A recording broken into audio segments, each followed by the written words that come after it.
Hey, I'm supposed to keep it short and to the point. Any of y'all that know me, I know that's pretty funny. But um, I mean, I just want to start out by saying, my recovery is is not just a cliche. It ain't something that I come here and do on Sunday nights.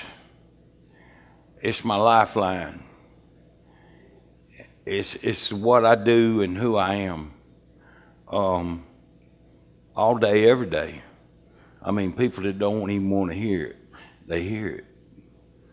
Um, for one thing, it keeps me accountable. Everybody I meet ends up knowing who I am if they around me very long, because I tell them. Because I've said it before and I'll say it again. Obviously, I couldn't keep me in check. I need all of y'all. I need all of y'all. Um, like I said, I live this program. There's a few people here that I know and known a long time. Y'all might be a little nervous about being here, but don't worry, I ain't gonna, you know, we all here for a reason, and nothing happens in this world, in God's world by mistake. I'm Clyde. I'm I'm a believer in Jesus Christ. My primary struggle in life has been drugs and alcohol. A lot of people here probably got a lot of different things, and maybe some of them are the same, but the primary struggle is sin. So we're all here for the same thing. Before my recovery, I don't want to give no glory to it. Before my recovery, I lived a life of insanity. My life was full of lies, what the Bible calls lasciviousness, which it's a big word for more. I want more. Uh, it was full of denial and destruction. My whole life was one very good thing about to happen, and then I would do something to sabotage it, mess it up.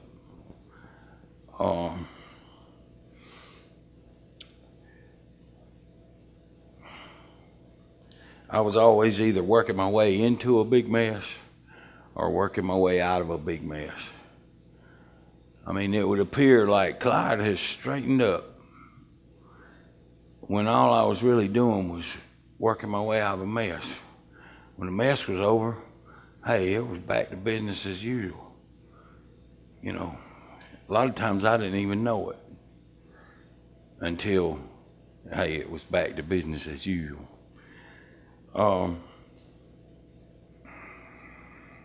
Can anybody relate? Y'all help me out. If you can relate, help me out. My life was a total facade, as far as my attitude and my relationship towards other people and with other people. I wanted your approval and I wanted to be liked, but I wanted to do what I wanted to do.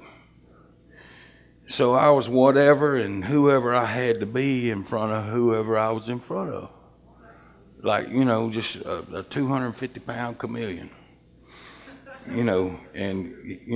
Hey, guess what? Chameleons, they meat eaters. I devoured everybody I came in contact with.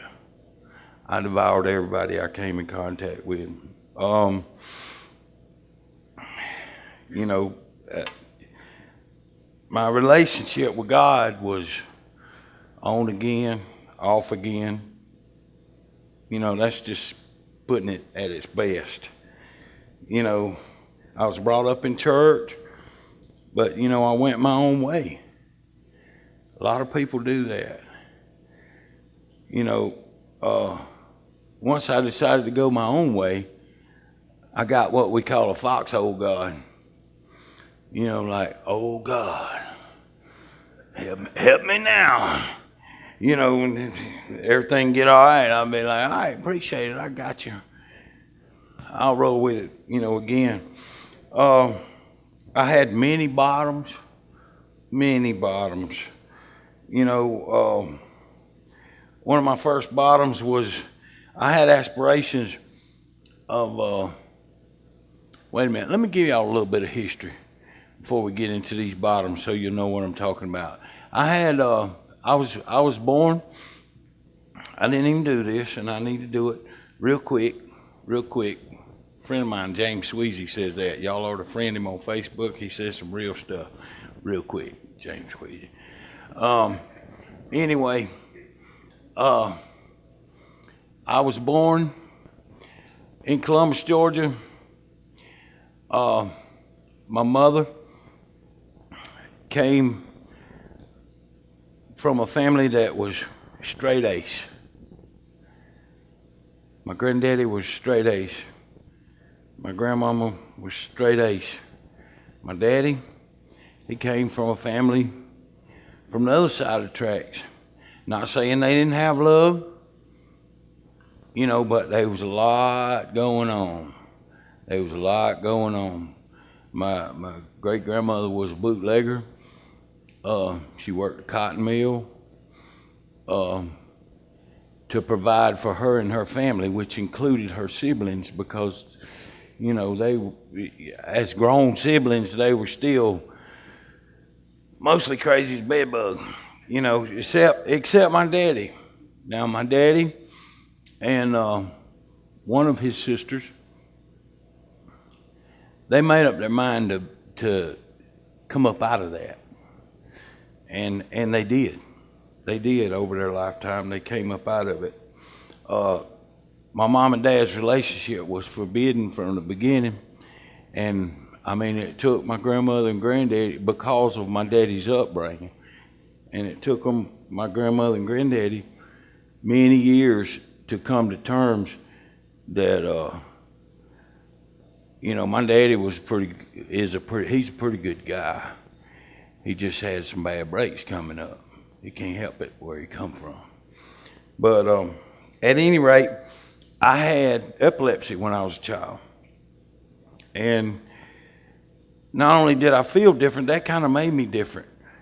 You know, I never knew when this deal was going to take place and what was going to happen, so I was kind of a reserved person, and I didn't really get to play sports or do anything like that. So, and I always loved to eat. Y'all ain't noticed I love to eat. So I was a little fat kid, which added to it, you know. But to hurry that story up, what made me stop and go back, when I was 14, like I said, my mom raised me up in church. When I was 14, I went down to the altar, and I was highly active in the church. I went down to the altar. I wanted to play football some kind of bad. Never had played before in my life, but I wanted to play. They wouldn't let me play. When I was 14, I went down to the altar during the altar call, and I prayed. And I mean, I prayed that prayer, y'all. I prayed that prayer. And I don't know if any of you has ever felt a healing personally. But when I got up from there, I knew I was never going to have any more fits. That's what I called them, fits. But went back, told my mom. She's like, well, okay, son. Okay, yeah. And so we go home, and she proceeds to keep giving me my medicine and blah, blah. Well, a little bit later on, she finds where I've been hiding all this medicine she's been giving me. And I ain't had no more fits. Well, to this day, I ain't had no more fits.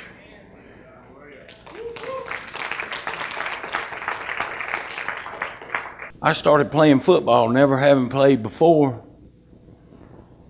And inside of about 2 years, I mean, there was a lot of talk and people visiting for me to play football for a college. But getting to the one good thing about to happen and me sabotaging it, pretty soon they started seeing I turned 16 and got free will and driver's license, and they started seeing evidence that I wasn't a very good risk. So, I mean, would that be a bottom? Could be. You know, at that young age, I was blaming it on other things. You know, we had to swap out in the coach and this, that, and other thing. I was blaming it, playing the blame game. I lost that chance at a scholarship and got another scholarship. I had a voice scholarship. Went to a small college, Bruton Parker College, singing in the choir. You know, looking real good, making decent grades, but my after-school behavior was really not good. And that all ended up with one weekend I was caught in the dorm at the Christian college with the girl, with some hash, with some Jack Daniels, with ZZ Top playing way too loud for that time of night. And anyway, that Monday morning, the dean of student life and the president of the college was at my door real early, and they wanted to see me, and I was given the opportunity to resign or that they would press charges. So I resigned and come home. I don't know if my mom and daddy knew about all that. I came home and told them that it was just too much of a strain on them for me to have to be, you know, sending me money all the time, and I needed to really work and save some money, you know. But that was the end of my college. Well, not long after that, my high school sweetheart began to swell. And as a matter of stability, it was suggested that I join the Army, you know, and I did. And I was a super troop, and I was in a special unit, and they really loved me because I was a go-getter, man. Just kind of like that football thing, man. When I grasped hold of it, and the whole idea of, you know, butting heads and making somebody submit to your, you know, was cool with me, you know what I'm saying? So soldier, that was a good deal.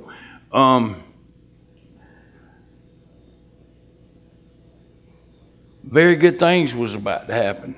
I mean, I got promoted a couple times. It was all cool. And next thing you know, 3 counts, possession, use, and distribution of LSD. Bam. First trip to prison. Didn't learn anything. I was first introduced to the 12-step program. If you go over here and do this, then it'll help you get out quicker. So that's what I did. And I, you know, still it was everybody else's fault. You know, should have been another bottom. My granddaddy, who was a lifetime military person, pretty much, he never tried to show it, but he pretty much lost faith in me at that point. You know, his dream for me was pretty much dead, you know. I mean, and all he could really hope for was that I was all right, you know, but I wasn't fixing to be what he thought I might be. Should have been a bottom, really wasn't. You know, I had a career at Mercer University, lost that job trying to live on both ends, should have been a bottom. You know, burned the candle at both ends, should have been a bottom, wasn't. First wife, down the tubes, should have been a bottom, wasn't. You know, it was always somebody else's fault. If people would just leave me alone, everything would be all right. You know, later on I did find out everybody did leave me alone, and it was not all right. You know, there was many other jobs and stuff like that. I mean, I pushed my second wife into practical insanity. ripping and running up and down the roads, and I had pushed it to the point that I really was pretty sure I had drove her crazy. I mean, and in the back of my mind, I'm trying to be this good guy that everybody thinks that I am, but I want to be what I want to be too. And, you know, lasciviousness kicking in, you know, I just decided, you know, to look somewhere else and do what I got to do. Anyway, I ended up losing her too. All of these things that should have been a bottom never were. I mean, I went to prison the second time, long about the same time I lost my second wife. And really I went on a bad check that really, I was up to no good when the bad check happened, but it really wasn't my fault. But the probation officer used it as an opportunity to revoke all my probation and sent me back, you know, because I was young and had a smart mouth and a bad attitude. I told him one time, he suggested I move to another county, and I told him that he had just got here. I'd been here all my life. Why didn't he move to another county? So next opportunity he got, he moved me to another county for the remainder of my probation. Well, you know, all that should have been bottoms, you know, and it really wasn't. And always I had good intentions. I was always, you know, when I'm working my way out of this hole, I'm going to do good. And when I get back up to level ground and start up that little hill that might come, or go into that little valley that might come, the next thing I knew, I was right back to doing what I always did. What I always did. I mean, it was my standby. Drugs and alcohol, y'all, to me, was the answer when I first started. They was the answer to my lack of. I always felt less than or lack of. They were the answer. They made me who I wanted to be, but then they took who I was from me. They took who I was from me. You know, I was on and off again with God, and always using Him for the foxhole deal. And I started into recovery programs.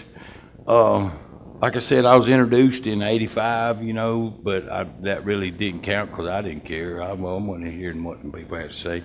I started in and out of recovery programs and treatment centers in about 1989. Many trips to detox, many 28-day programs. Really, for the longest time, I was just looking for a way to be normal. I was trying to search that. I just knew that if I read and studied and searched, and man, I read everything I could get my hands on and studied and searched. I was looking for a way to, you know, have a drink at supper, or, you know, have a six-pack while I was cutting the grass on the weekend and be all right. But I ain't one of them people.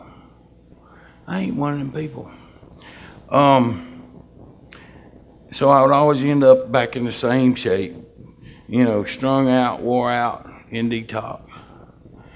You know, wondering what's next, wondering if anybody gonna let me come home or whatever. Anyway, it rocked on and got pretty bad. I had been awake March 4th, 2004. I had been awake. I was awake for 17 days, and then I went home, and Lori let me in the door, and she went to work, and before she got off work, I woke up and gathered up a few things and went on back out there, and I was awake for 14 more days. So I'd been awake about a month, March 4th, 2004. I'm standing up there at the station on the corner of Joy Cliff and Gray Highway, The station was closed, and I got a gas can in my hand. My truck's down the road. I got my dog in the truck. You know, and I start walking around and pacing, praying to God. I didn't realize that's what I was doing, because I was having kind of a cussing match to start with, and finally I just broke down and said, I just can't do this no more. You got to help me. About 15 seconds later, the sheriff's car pulled up. It was the same deputy, though, that had arrested me some years earlier on that probation I was telling y'all about, for possession of cocaine. And I start running him this line, and he said, look here, man. He said, I've seen you. At this time, nobody really know I was in trouble yet, because I had a good enabler, man. She tried to take care of me the best she could, and she didn't really realize she was enabling before that time. She just thought she was trying to help me, you know, and really all the help I had before I got ready to help myself was helping me to death. And today, when I tell people that, they get offended. When I tell people that about their own loved one, they get offended. But it's the truth. I lived it. I lived it.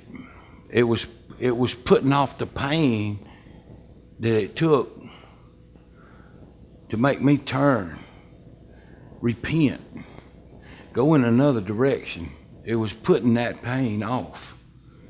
At any rate, went to Penfield, introduced to Celebrate Recovery at that time. I came out of there a new being. That same feeling that came over me in that when I got healed from epilepsy came over me in that sheriff's car on the way to my house. The man wouldn't take me to get no gas. He said, I'm taking you home. I don't want to see you get back like you was before. I didn't think I had a home to go to. I woke up on the steps with her kicking me. And, hey, look, she seems sweet, but if you put her in the right frame of mind, it's very violent. Very violent over there. But anyway, anyway, when I came, I was healed. It was like instantly. I've been awake for a month. I'm supposed to be a babbling idiot. The next day, it's like I just knew what to do. I checked into Penfield.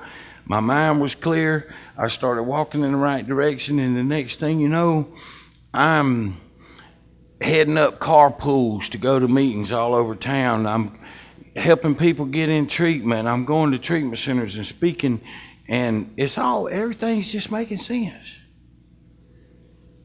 From that healing, God took it from me. He took it from me and allowed me to walk.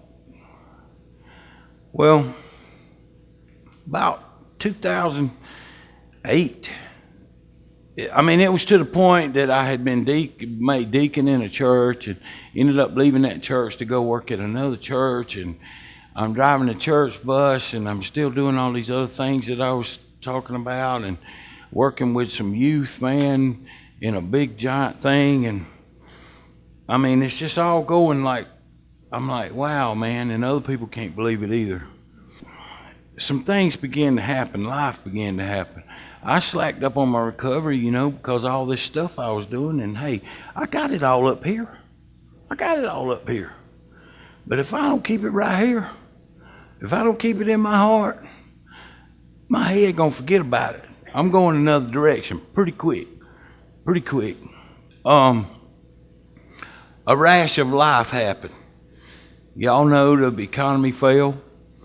My business that was supplying my lasciviousness, it still hadn't went nowhere. I enjoyed being that guy that could, throw money at the youth and go here and there and be somewhere every weekend. And if you want this, you ain't got the money. Well, yeah, send your kid on. We got it. I got it. All that kind of stuff. I enjoyed that. It started being who I was. Well, when that market crashed and I stopped having all that, I started thinking, what about me?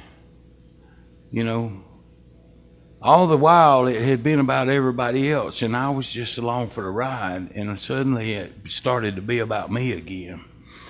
My son was a wrestler. He was really good, and he had a dream, and he was working toward that dream. He didn't just have a dream and talk about it. He was really working toward it, and he was really good. And he had a full scholarship. They carried us out there and treated us like kings. And the match before state qualifying his senior year, he blew his knee out. It cost him his scholarship. Another blow of life. You know, I discourage people from doing it, and I know you ain't gonna quit, because if I had to do it over again, I probably would. Don't live vicariously through your kids. I live vicariously through my son. He was following his dream where I didn't. And his life was my life. When his life took that turn, my life took that turn too. My life took that turn too. I wasn't even able to be there for him. I was so crushed by his misfortune. I was so crushed by his misfortune, I couldn't even take care of him. It was about me. So, you know, my business is going down. My son is hurt. The youth organization I was working in broke up. The pastor at the church I was going to quit. And I really looked up to him. I looked up to him in church and in business. He's going to get paid before he goes away.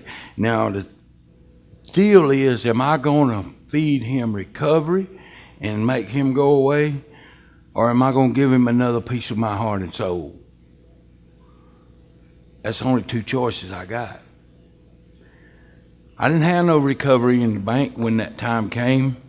And so here goes another piece of my heart and soul. I took back what God took from me. And I promise y'all, his protection didn't leave me, but his blessing did. I mean, and I felt it. I felt it. I was walking around without God's hand to bless my life. Now, he protected my life because I needed to be here tonight. I need to be here for that next person. But he took his hand off of me and he let me see what I was really dealing with. This me that I was so worried about. All my life, people kept telling me I'm such a good guy, and I believed them. But I found out I really wasn't. My knees had started getting bad during all this time. Before this relapse, I had started going to the doctor about my knees, and they had done all these shots and this and that, and eventually I started taking pain medicine. And I was pretty much taking them about like the doctor said, but I was taking as many as she would give me, I guarantee that. And in 2009, I had a motorcycle accident. All this time, between August of 2008 and August of 2009, I'm struggling with relapsing on cocaine. Cocaine was my first drug of choice that really took its toll. So I'm relapsing on cocaine, trying to hide it from people, and it ain't really working. But when I had that motorcycle accident, 2 days later, I woke up with hoses hanging out my mouth, and I was strapped to the bed. And the first thing I remember after figuring out where I was and what exactly was going on was, man, you high. And I told myself the first lie. I said, well, it's okay. You need it right now. They introduced me to a different kind of pain medicine, and it was a lot better, or a lot worse. As it turned out to be, it was a lot worse. from 9 to 12, it's a blur. I really can't tell y'all very much about it. I can remember some stories that would glorify it, you know, or might be funny now. Wasn't nothing funny about it then. July the 25th, 2012, I had about it took between 15 and 25 pills a day to keep me what I felt like was okay. Now, I wasn't okay to everybody else. Everybody who knew me and cared anything about me, I was not okay. But I had to have that just to feel like I was okay. By this time, I'm relapsing on the cocaine again because this other is just out of control, and I went back to, you know, my first real drug of choice, and I got locked up. I was so high when I was locked up that the people, Bibb County wouldn't even take me to the jail. They took me to the hospital first to make sure I was medically stable to, you know, and in the stupor I was in, I was just concentrating on getting more enough to just break in a random house and just take all the electronics in the broad daylight and not even look around and ride off, you know, and some people saw me and they locked me up. Tell people all the time today I love the Popo. Popo saved my life. Because I was either finna kill somebody, make somebody kill me, kill myself, or overdose. I just couldn't. I had faced it. This was the way it was going to end up. By this time, Lori and I, we're divorced and we're not living together. We never not been together, but we're not living together because she couldn't watch it no more. I ended up going to prison. I laid around for about 1.5 years, just looking at the wall. I was in such a depressed state, and all that could go through my mind was, what have you done? What did you do? You finally had the life that you always wanted. You finally had, you know, the life that people always wanted to see for you. And look what you've done. So it was to the point they had me in a psych dorm, at the prison I was at, with some people who was really psych. I mean, really. You know, and, you know, others who were just in there, you know, trying to get psych drugs. I mean, you know, prison is no different than out here. Matter of fact, people can get more drugs in prison than they can out here. Easier, really. But at any rate, I started noticing the Lord, the whole time that I'm studying and reading and trying to get some sort of self about me back, but I could not. And what began to bring me back to myself is I'd been in that psych ward a little while, and I started seeing people that did have a light. I look at people think I'm crazy when I say I can see spirits, but I can see your spirit. These people had a light, and their light was fading, or their light was going out. And it started occurring to me, somebody's got to help them, and it had to be me. Well, I started working with some of these people, and well, pretty soon they realized I was getting all right, so they put me out of there. But I did manage to help people, so I started coming back out of the worst depression that I'd ever been in by seeing somebody else's need. Quit laying there and thinking about myself. I came out of self mode. It took me from 2008 to about 2013 to come out of self mode. I can't afford that again. I don't know if I got another self mode left. I was introduced to CR again in prison, and it was a course you could take. It wasn't like it was a service, it was like a course. and they kept running us through the first 3 steps. 1, 2, 3. 1, 2, 3. 1, 2, 3. I can't. God can. I think I'll let him. I can't. God can. I think I'll let him. It was preparation, y'all. It was preparation for being out here. I came home. They let me out of prison. I came home. And, y'all, the treatment worked. The treatment worked. God allowed me to see who I really was. I wasn't that good guy. Left to my own devices,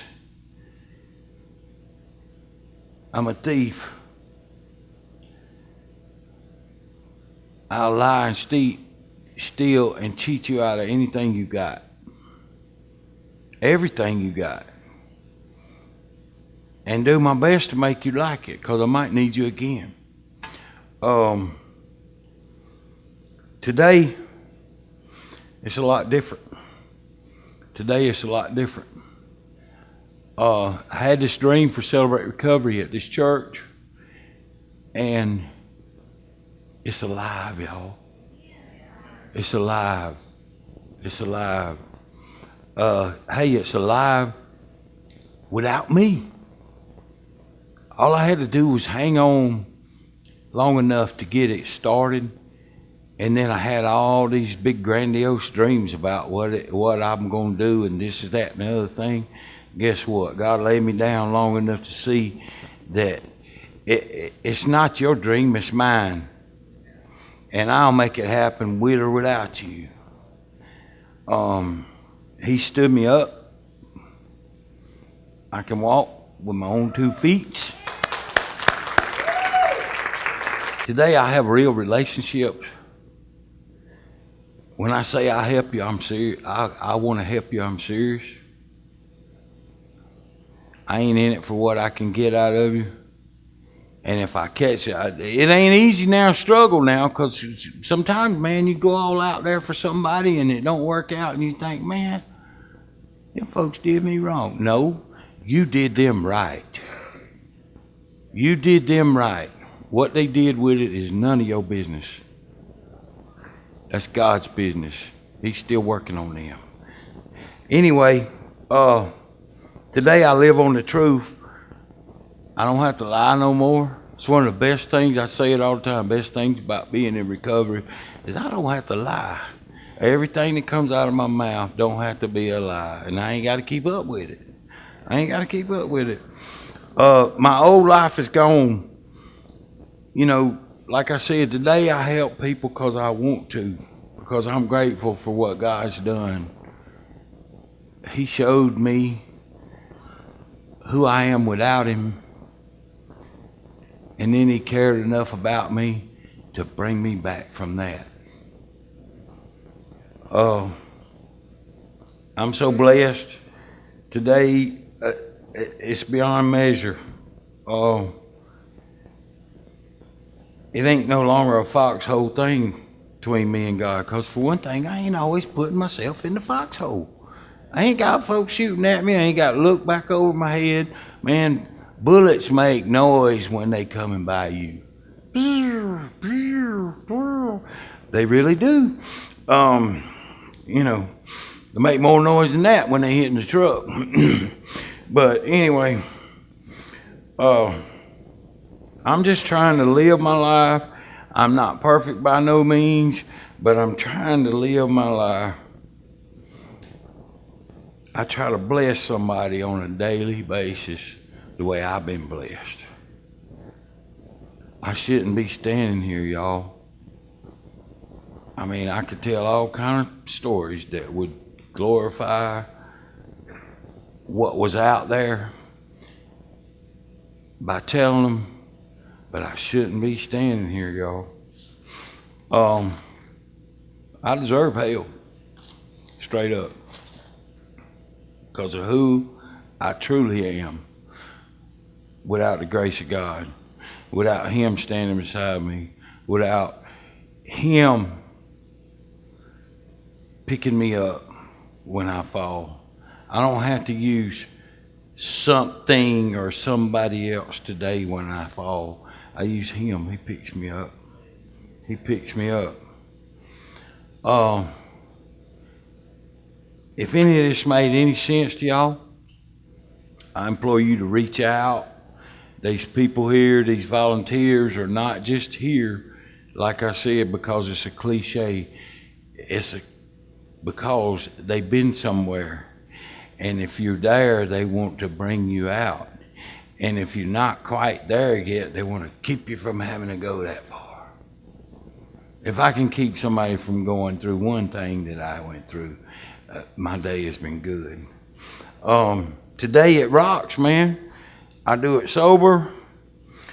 I'm a part of a movement. I don't know, y'all all do social media and stuff, man. Celebrate Recovery is a movement. I mean, it's worldwide, and we're a part of it. We're doing this thing. It's worth it to be a warrior for what was trying to kill you, against what was trying to kill. It's worth it to me to be a warrior against what was trying to kill me. It's worth it.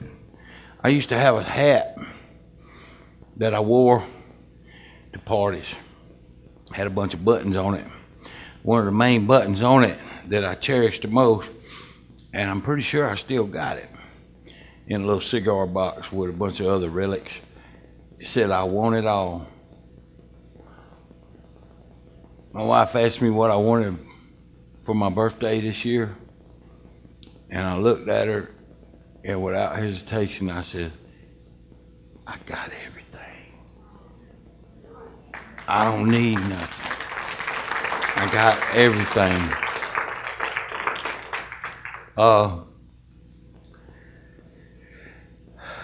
Today I do have it all. It starts on the inside though, y'all. If the Spirit of God wasn't in you, you wouldn't be breathing.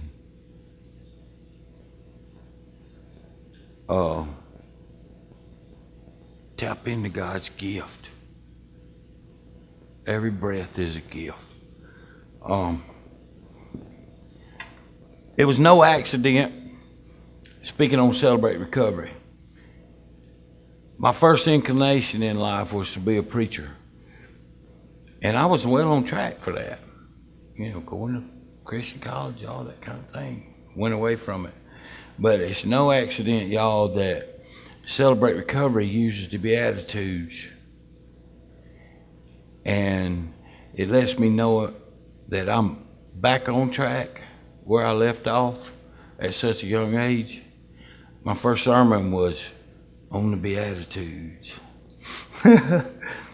So, you know, Celebrate Recovery combines the two things that have helped me the most in my life, and that's the 12 steps and Jesus Christ. With them two, I can't lose, y'all. The average day for me might look like chaos to somebody else, but for me today, it's doing whatever He wants me to do. If I have to leave one thing off and start doing something else, you know, something that I was trying to do for something He wants me to do, it's all good. I ain't finna get frustrated about that. You know, helping people is my main goal in life. I don't even try to call it work no more. It's helping people. If I can help you, let me know. I mean it. If you don't believe it, call me. I'll prove it to you. With that, if you heard anything here tonight that sounds like you want some of it and you ain't never had none of it, I encourage you to get with one of these volunteers. Come to this come to the group afterwards. I encourage you, because we can get you started in a direction that you won't never want to look back from. Thank you for letting me share.